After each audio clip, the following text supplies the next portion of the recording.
എനിക്ക് തോന്നുന്നു CPIM-നെ സംബന്ധിച്ച് എന്ത് ജോലിയും വിശ്വസിച്ചേൽപ്പിക്കാൻ പറ്റുന്ന നേതാവായി VS അച്യുതാനന്ദൻ അദ്ദേഹത്തിന്റെ 30കളിൽ തന്നെ മാറിയിട്ടുണ്ട്. അത് അങ്ങനെ മാറി. പക്ഷേ അദ്ദേഹത്തിന് ഒരു ഭരണരംഗത്ത് നേതൃത്വത്തിൽ അദ്ദേഹത്തിന് വരാൻ കഴിഞ്ഞത് 82ാമത്തെ വയസ്സിൽ മാത്രമാണ്. അതിനു മുൻപ് 96-ൽ അദ്ദേഹം മത്സരിക്കുന്നുണ്ട്.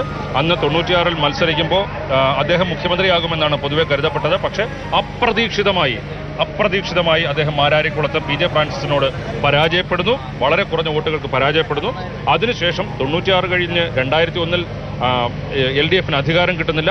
2006-ലാണ് VS അച്യുതാനന്ദൻ 82ാമത്തെ വയസ്സിൽ മുഖ്യമന്ത്രിയാവുന്നത്. അല്ല, അതിൽ തന്നെ ജനങ്ങളുടെ സമ്മർദ്ദം വളരെ പ്രധാനപ്പെട്ട ഒന്നായിരുന്നു.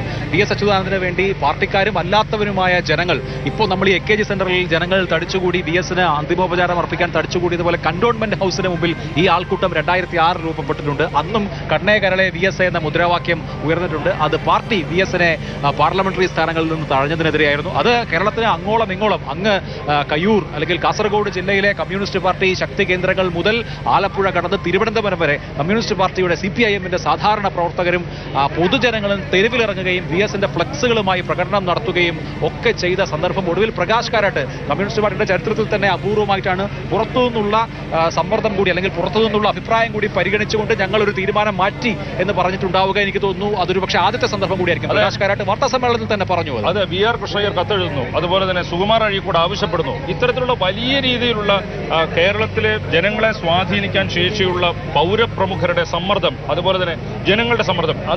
അതിന് തിരുവനന്തപുരത്തിന് മറ്റൊരു പ്രത്യേകത കൂടിയുണ്ട്. അന്ന് ഇത്തരത്തിൽ VS-ന് സ്ഥാനാർത്ഥി നിഷേധിച്ച സമയത്ത് പാർട്ടി ജില്ലാ ഘടകങ്ങൾ പ്രമേയം പാസ്സാക്കുന്നു. അതിൽ പാർട്ടിയിൽ ആദ്യം ജില്ലാ ഘടകങ്ങൾ പ്രമേയം പാസ്സാക്കി അയച്ച ജില്ലകളിലൊന്ന് തിരുവനന്തപുരമാണ്. അന്ന് തിരുവനന്തപുരം, എറണാകുളം ജില്ലകൾ VS-നൊപ്പമാണ്. പിരപ്പൻകോട്, മുരളി തിരുവനന്തപുരത്തും അതുപോലെ തന്നെ എറണാകുളം VS-ന്റെ വലിയ ശക്തി കേന്ദ്രമായി നിൽക്കുകയായിരുന്നു. ഗോപി കോട്ടമുറിക്കലും CM ദിനേശ് മണിയും ഒക്കെ അന്ന് VS-ന്റെ കൂടെയാണ്. ഇടുക്കി MM മണി VS അച്യുതാനന്ദന്റെ കൂടെയായിരുന്നു. ആ ശാക്തിക ബലാബലങ്ങൾ പിന്നീട് തൊട്ടടുത്ത വർഷങ്ങളിൽ മാറിയെങ്കിൽ പോലും അങ്ങനെ പാർട്ടിക്ക് പുറത്തുനിന്നും അകത്തുനിന്നുമുള്ള സമ്മർദ്ദം കൊണ്ട് കമ്മ്യൂണിസ്റ്റ് പാർട്ടിക്ക് എടുത്ത തീരുമാനം മാറ്റേണ്ടി വന്നത് ഒരു പക്ഷേ VS അച്യുതാനന്ദന്റെ കാര്യത്തിൽ മാത്രമായിരിക്കും.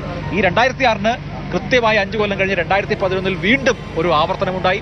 അന്ന് ഇത്രയും പാർട്ടി ജില്ലാ ഘടകങ്ങളുടെ പിന്തുണ VS-ന് ഉണ്ടായിരുന്നില്ല. എന്നിട്ടും ഒടുവിൽ പിണറായി വിജയൻ വളരെ നിർനിമേഷനായി 35 തോന്നുന്നു മലമ്പുഴ VS അച്യുതാനന്ദൻ എന്ന കാൻഡിഡേറ്റ് ആ ലിസ്റ്റ് വായിക്കുന്നത് ഇപ്പോഴും എൻ്റെ ഓർമ്മയിലുണ്ട്. ആ നിലയ്ക്ക് പാർട്ടിക്ക് പുറത്തുള്ള ജനങ്ങളുടെ സമ്മർദ്ദം കൊണ്ട് VS-നെ രംഗത്തിറക്കേണ്ടി വന്ന ഒരു സാഹചര്യം കൂടി VS-ന്റെ രാഷ്ട്രീയ ജീവിതത്തിലെ അപൂർവതകളിൽ ഒന്നായി കാണണം. ഞാൻ നേരത്തെ SR ശക്തിയോട് സംസാരിക്കുമ്പോൾ പറഞ്ഞ ഒരു കാര്യമല്ലേ, 2006-ൽ VS അച്യുതാനന്ദൻ സ്ഥാനാർത്ഥി നിഷേധിക്കുന്നു. അതിനുശേഷം ചേർന്ന കേന്ദ്ര കമ്മിറ്റി യോഗത്തിൽ VS അച്യുതാനന്ദൻ പങ്കെടുക്കാൻ പോകുന്നുണ്ട്. പക്ഷേ അതിനുശേഷവും VS അച്യുതാനന്ദൻ മത്സരിക്കുമോ ഇല്ല എന്നുള്ള കാര്യം തീരുമാനമൊന്നും ആകുന്നില്ല. ആ കേന്ദ്ര കമ്മിറ്റി യോഗത്തിൽ പങ്കെടുത്ത് VS അച്യുതാനന്ദൻ വരുമ്പോൾ കന്റോൺമെന്റ് ഹൗസിൽ ഞാനുണ്ട്. ആ വാർത്ത കവർ ചെയ്യാൻ വേണ്ടി പോയതാണ്. VS അച്യുതാനന്ദൻ കാറിൽ വന്നിറങ്ങുമ്പോൾ പിന്നീട് അദ്ദേഹത്തിന്റെ പ്രൈവറ്റ് സെക്രട്ടറി S രാജേന്ദ്രനും ഈ SR ശക്തീകരണം ഇവർ രണ്ടുപേരും മറ്റ് കുടുംബാംഗങ്ങളും മാത്രമേ ഉള്ളൂ.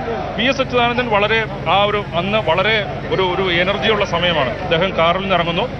മുഖത്ത് നമുക്ക് ബോഡി ലാംഗ്വേജിൽ പോസിറ്റീവാണോ നെഗറ്റീവാണോ തീരുമാനമൊന്നും വായിച്ചെടുക്കാൻ കഴിയാത്ത രീതിയിൽ VS അച്യുതാനന്ദൻ വരുന്നു. അദ്ദേഹം വന്നയുടൻ അദ്ദേഹത്തിന്റെ കൊച്ചുമക്കൾ ഓടി വരുന്നുണ്ട്. അപ്പോൾ ജുബയുടെ പോക്കറ്റിൽ നിന്ന് മിഠായി, അതായത് വിമാനത്തിൽ കിട്ടിയ മിഠായി കൊടുത്ത് അവരുടെ അടുത്ത് ഇതേ മിഠായി എന്ന് പറഞ്ഞിട്ട് കൊടുക്കുന്നു. എന്നിട്ട് VS അച്യുതാനന്ദൻ നേരെ അകത്ത് പോകുന്നു. ഞങ്ങൾ പ്രതികരണത്തിന് കാത്തുനിന്നെങ്കിലും അദ്ദേഹം ഒന്നും സംസാരിച്ചില്ല. ഒരു തീരുമാനം അതിനുശേഷമാണ് VS അച്യുതാനന്ദൻ മത്സരിക്കുന്നു എന്നുള്ള തീരുമാനം വരുന്നതും ഒക്കെ. അന്നും ഏതെങ്കിലും തരത്തിലുള്ള സൂചന പുറത്തു കൊടുക്കാൻ VS അച്യുതാനന്ദൻ തയ്യാറായിരുന്നില്ല. തീർച്ചയായും അങ്ങനെ ഒരുപാട് സവിശേഷതകൾ. ഒരുപക്ഷെ 1991-ൽ കേരള മുഖ്യമന്ത്രി ആകേണ്ട ആളായിരുന്നു VS അച്യുതാനന്ദൻ. 87-ൽ തെരഞ്ഞെടുപ്പിൽ വിജയിച്ചതിന് ശേഷം 90-ൽ ഈ ജില്ലാ കൗൺസിൽ തെരഞ്ഞെടുപ്പുകളിൽ വമ്പിച്ച വിജയം നേടുന്നു. തെരഞ്ഞെടുപ്പ് ഒരു വർഷം നേരത്തെയാക്കാൻ തീരുമാനിക്കുന്നത് VS-ന്റെ കൂടി താല്പര്യപ്രകാരമാണ്. അന്ന് പക്ഷേ രാജീവ് ഗാന്ധിയുടെ മരണം, അത് തെരഞ്ഞെടുപ്പ് ക്യാമ്പയിനിടെ വന്നത് വലിയ ആഘാതമാകുന്നു. കേരളത്തിൽ കാര്യങ്ങൾ പറഞ്ഞു. ഒരു പക്ഷേ 91-ൽ VS കേരളത്തിന്റെ മുഖ്യമന്ത്രി ആകേണ്ട ആളായിരുന്നു. അത് കഴിഞ്ഞു 5 വർഷം കഴിഞ്ഞു. 96 ആകുമ്പോഴേക്ക് ആരും പ്രതീക്ഷിക്കാത്ത ഒരു കാര്യം സംഭവിക്കുന്നു. മാരാരിക്കുളത്ത് VS അച്യുതാനന്ദൻ പരാജയപ്പെടുന്നു. VS പരാജയപ്പെട്ട ആ രാത്രിയെക്കുറിച്ച് ഫ്രാൻസിസ് തന്നെ പിന്നീട് പറഞ്ഞിട്ടുണ്ട്.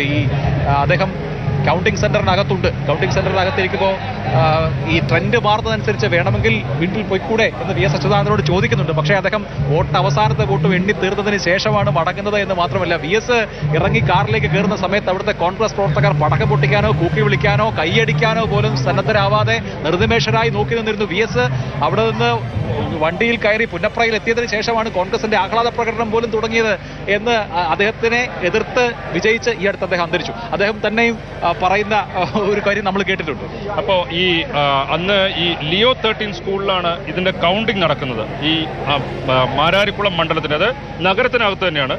അവിടെ കൗണ്ടിംഗ് നടക്കുമ്പോൾ വളരെ വലിഞ്ഞു മുറുകിയ മുഖവുമായി വി എസ് അച്യുതാനന്ദൻ ഇരിക്കുന്നതിന്റെ ദൃശ്യം ദൂരദർശനിൽ കണ്ടത് ഇപ്പോഴും ഓർക്കുന്നു.